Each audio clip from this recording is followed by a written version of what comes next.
Welcome back to my YouTube channel edu science classes. तो जैसा कि बेटा बोर्ड पे आपको दिखाई दे रहा है, कुछ वैसा ही करने आए हम यहाँ पर। तो हम लोग साइंस की क्रैश कोर्स सीरीज लेके आए हैं आप लोगों के लिए। तो जिन बच्चों ने भी अभी तक कुछ भी नहीं पढ़ा है तो बिल्कुल भी बड़ा टेंशन लेने वाली बात नहीं है। हम तुम्हारी नैया बिल्कुल पार लगा देंगे, तो टेंशन नहीं लेनी है। बस जैसा जैसा बताते जाएं वैसा वैसा करते जाना, बस तुम हमें फॉलो करते जाओ। तुम्हारा हम बहुत कम से कम लिमिटेड वीडियोस में सारा कुछ खत्म करने वाले हैं, तो अभी बिल्कुल भी घबराने की जरूरत नहीं है। अभी बहुत समय बाकी है अपने पास, आराम से हम पूरा कोर्स खत्म कर लेंगे और एकदम टाइम से कर लेंगे। बस फॉलो करते जाना मुझे, जैसा जैसा बताते जाऊं वैसा वैसा करते जाना। तो ठीक है, हम वीडियो को बेटा स्टार्ट करते हैं। ठीक, तो आज हम इलेक्ट्रिसिटी को स्टार्ट करने वाले हैं। तो इलेक्ट्रिसिटी में सबसे पहला टॉपिक हम स्टार्ट करने वाले हैं बेटा चार्ज। तो चार्ज जो होता है इसको डिनोट हम करते हैं बेटा Q से। चार्ज को डिनोट किससे करते हैं? Q से। तो और इसका फॉर्मूला होता है बेटा Q बराबर N इंटू ई। Q बराबर N इंटू ई। ठीक है, इसमें अब तुम्हें ये सोच रहे हो कि N क्या है? N होते हैं बेटा number of electrons, number of electrons. ठीक है, और E क्या होता है बेटा? E चार्ज की वैल्यू होती है 1.6 इंटू 10 की पावर -19, जो कि एक इलेक्ट्रॉन के ऊपर चार्ज होता है। तो अब इसमें होता क्या है बेटा, एक तो Q तुम्हारा चार्ज हो गया, E इलेक्ट्रॉन पर चार्ज हो गया, और N क्या है? Number of electrons. तो सिंपल सी बात ये है कि तुम्हें याद क्या रखना है बेटा, देखो तुम्हें इसमें से E तो फिक्स हो गया।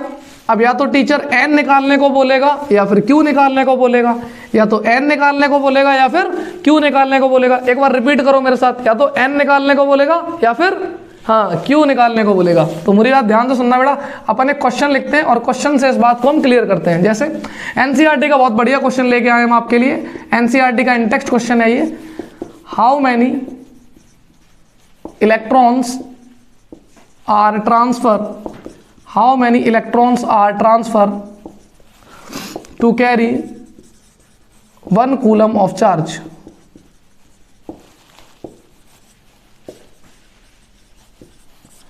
क्वेश्चन का मतलब ये हुआ कि कितने इलेक्ट्रॉन ट्रांसफर होंगे एक कूलम के चार्ज को डेवलप करने के लिए। कैरी बोल दो या डेवलप बोल दो, एक ही बात है, कोई दिक्कत नहीं। टू डेवलप बोल दो, डेवलप ज़्यादा ठीक है। To develop 1 coulomb of charge, एक कूलम ऑफ चार्ज को डेवलप करने के लिए कितने इलेक्ट्रॉन को हमें ट्रांसफर करना होगा। तो बहुत आसानी से समझ सकते हैं हम, Q इज टू NE। देखो जैसा मैंने तुम्हें बताया था बेटा, इसमें तुम्हें Q दे दिया गया। पहचानेंगे कैसे Q दिया है बेटा? इसकी यूनिट होती है कूलम। इसकी यूनिट क्या होती है बेटा? कूलम होती है। चार्ज की जो यूनिट होती है, चार्ज की जो ऐसा यूनिट होती है बेटा, वो कूलम होती है। अगर इसकी ऐसा यूनिट कूलम होती है तो सीधी सी बात है, Q की वैल्यू तुम्हें दे रखी थी 1 कूलम। Q की वैल्यू कितनी दे रखी थी बेटा? 1 कूलम। अच्छा, Q की वैल्यू तुम्हें 1 दे रखी थी, N तुम्हें निकालना था, और E की वैल्यू कितनी होती है? 1.6 इंटू 10 की पावर -19। मैंने अभी बताई Q की वैल्यू कितनी थी? 1।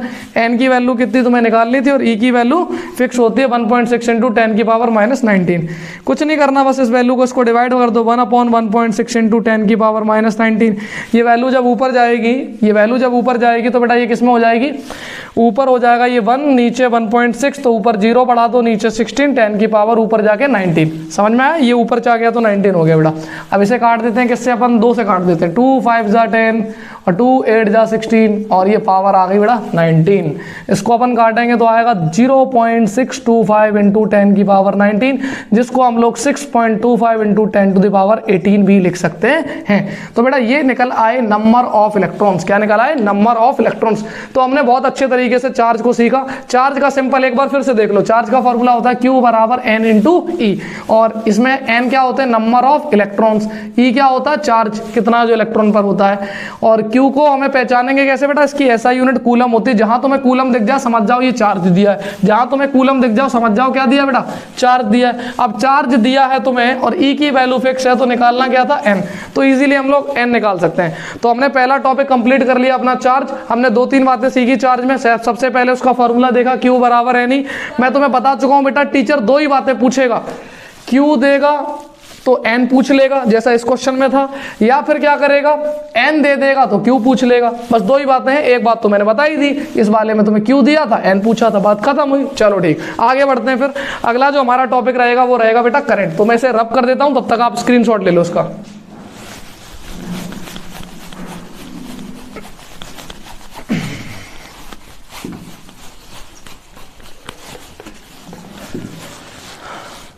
तो अगला टॉपिक है बेटा हमारा, अगला टॉपिक है हमारा करंट। अगला टॉपिक बेटा क्या है? करंट।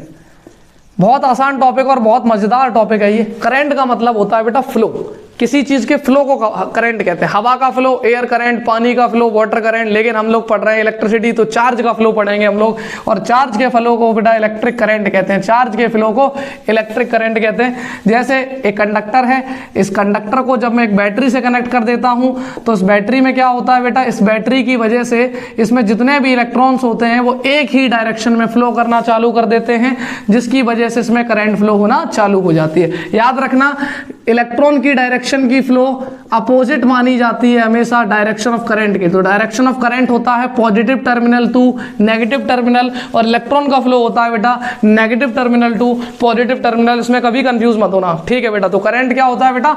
एक तरह से चार्ज के फ्लो को करंट कहते हैं हम लोग। तो मैं इसकी डेफिनेशन लिख देता हूं, rate of flow of charges, rate of flow of charges, charges के फ्लो होने की रेट, रेट का मतलब स्पीड, कितनी स्पीड से चार्ज फ्लो हो रहे हैं बेटा, वही होता है current. Rate of flow of charges, rate of flow of charges, simple definition, charge के फ्लो होने की स्पीड, बस खत्म।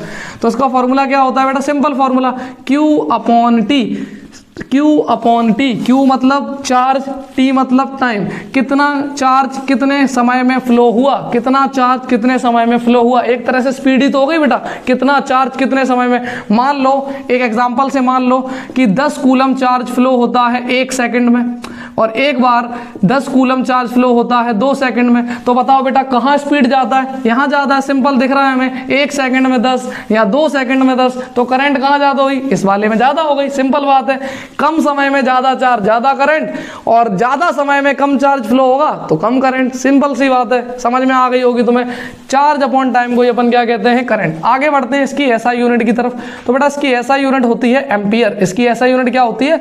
एम्पियर। अच्छा, अब दिमाग में ये आता है कि करंट को नापें कैसे।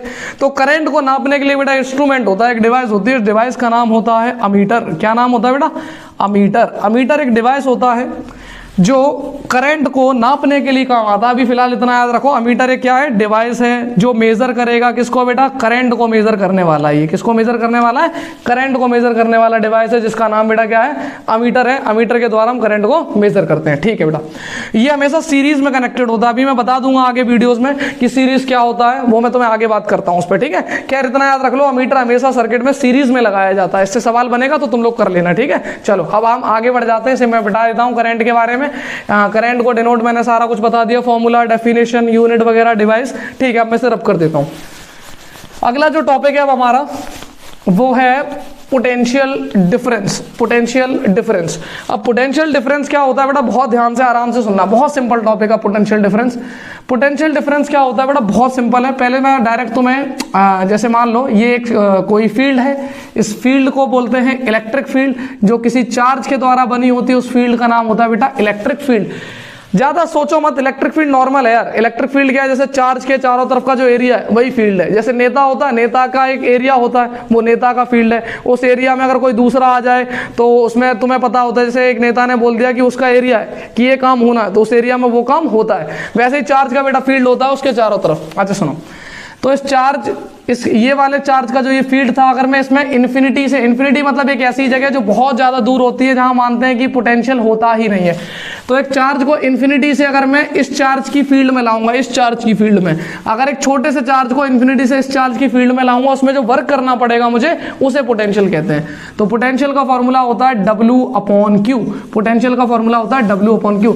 किसी चार्ज को लाने में जो वर्क किया उसे हम पोटेंशियल कहते हैं, बात खत्म। किसी को चार्ज को लाने में जो वर्क किया उसे पोटेंशियल कहते हैं। Definition, amount of work done, amount of work done in bringing charge, in bringing a unit charge, unit positive charge, in bringing a unit positive charge from infinity कहाँ से लाए बेटा? infinity से, from infinity to particular point inside electric field, from infinity to particular point inside electric field. बिल्कुल simple सा हो गया ये, बिल्कुल सिंपल सा हो गया। किसी चार्ज को इन्फिनिटी से एक पॉइंट तक लाने में जो मैंने वर्क किया उसी को हम लोग पोटेंशियल कहते हैं। अच्छा, इसका एसआई यूनिट क्या होता है? तो बेटा इसका एसआई यूनिट होता है वोल्ट। क्या होता है?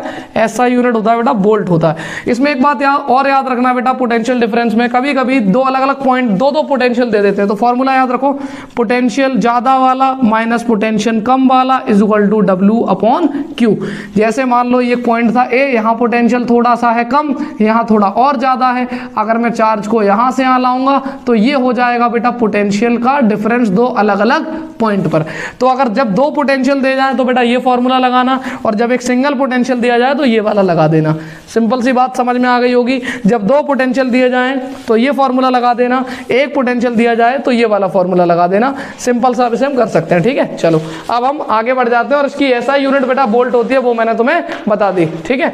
अब आगे हम जो बढ़ते हैं, अच्छा एक चीज और, पोटेंशियल को नापने के लिए एक डिवाइस होता है, जिस डिवाइस का नाम होता है बेटा वोल्ट मीटर, और वोल्ट मीटर से नापा जाता है पोटेंशियल डिफरेंस को। किससे बेटा?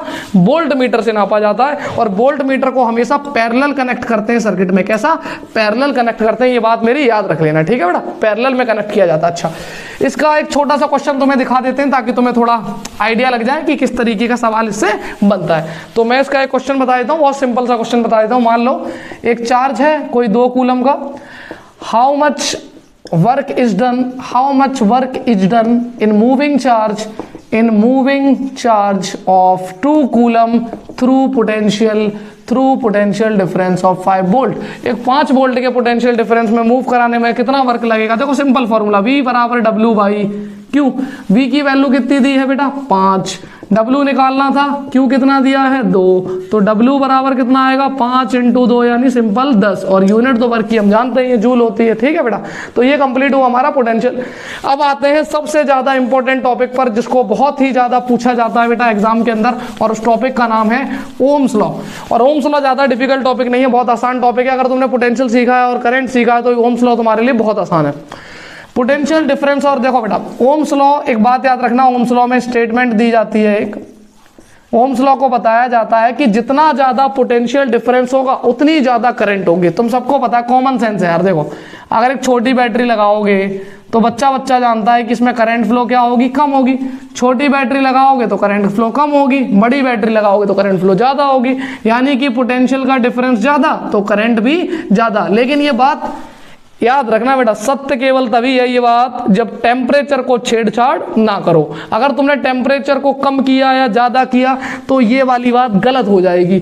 मतलब पोटेंशियल डिफरेंस बढ़ाओगे तो करंट भी बढ़ेगा, ये सही बात है। पोटेंशियल को बढ़ाओगे तो करंट भी बढ़ेगा, लेकिन ये बात वैलिड कब है? बहुत important point, at constant temperature. अच्छा, ऐसा क्यों होता है? तो ऐसा इसलिए होता है जिसका रीजन तुम खैर अभी तो मैं तुम्हें नहीं बताना चाहूंगा, क्योंकि ये रीजन तुम क्लास 12th में पढ़ोगे। रिलैक्सेशन टाइम का इसमें रहता है बेटा हिसाब किताब। टेम्परेचर बढ़ाने पर कोलिजन बढ़ते हैं। खैर ये हमारी मतलब की बात नहीं है अभी हम सिर्फ इतना याद रखते हैं, ये पूरी कहानी कब रहती है बेटा? कांस्टेंट टेम्परेचर पे। बस इतनी सी बात याद रखो, तुम लोगों के हिसाब से इतना सफिशिएंट है कि पोटेंशियल जितना ज्यादा होगा तो करंट भी उतनी ज्यादा होगी, बस। लेकिन ये सारी कंडीशन कब फॉलो होगी? एट कांस्टेंट टेम्परेचर पे, ठीक है। तो प्रोपोर्शनल हटाएंगे तो सीधा सा आ जाएगा हमारा I, और एक कांस्टेंट आएगा R। इस R को बोलते हैं रेसिस्टेंस, इस R को बोलते हैं रेसिस्टेंस। V यहाँ पर पोटेंशियल डिफरेंस है, I यहाँ पर करंट है, और जो R है बेटा वो यहाँ पर रेसिस्टेंस है, ठीक है। तो रेसिस्टेंस के बारे में अभी हम नहीं जानते, तो रेसिस्टेंस के बारे में तुम्हें बताऊंगा बिल्कुल। नेक्स्ट वीडियो में हम रेसिस्टेंस की बात करने वाले हैं, बहुत डिटेल में बात करेंगे। फिलहाल मैं इसका IV ग्राफ और बता देता हूं, जो कि बहुत इंपॉर्टेंट होता है। ये पोटेंशियल, ये करंट, जैसा कि तुम्हें दिख रहा है कि जैसे जैसे पोटेंशियल बढ़ाऊंगा तो करंट भी बढ़ेगा, तो इसका स्ट्रेट लाइन ग्राफ बनता है बेटा, याद रखना। पोटेंशियल बढ़ाओगे तो करंट भी बढ़ती चली जाएगी। तो इसकी स्टेटमेंट लिख देता हूं, सिंपल है। Potential difference is directly proportional to the rate of flow of current, या potential difference is directly proportional to the current flowing through the circuit, current flowing through the circuit. Circuit में जितनी ज्यादा current flow होगी उतना ज्यादा potential, देखो जितना ज्यादा पोटेंशियल डिफरेंस होगा उतनी ज्यादा करंट फ्लो होगी, सिंपल सी बात है, जितना ज्यादा पोटेंशियल का डिफरेंस उतनी ज्यादा करंट फ्लो होगी। और सिंपल ग्राफ है V और I का, ये V और I का सिंपल सा ग्राफ हो गया। जैसा कि तुम्हें ओम्स लॉ समझ में आ गया हो, कोई बड़ी बात नहीं थी, लेकिन ओम्स लॉ में एक ही बात याद रखना, कब वैलिड होता है बेटा, एट कांस्टेंट टेम्परेचर। अगली वीडियो में मिलेंगे हम, रेजिस्टेंस के साथ कंटिन्यू करने वाले हैं फिर।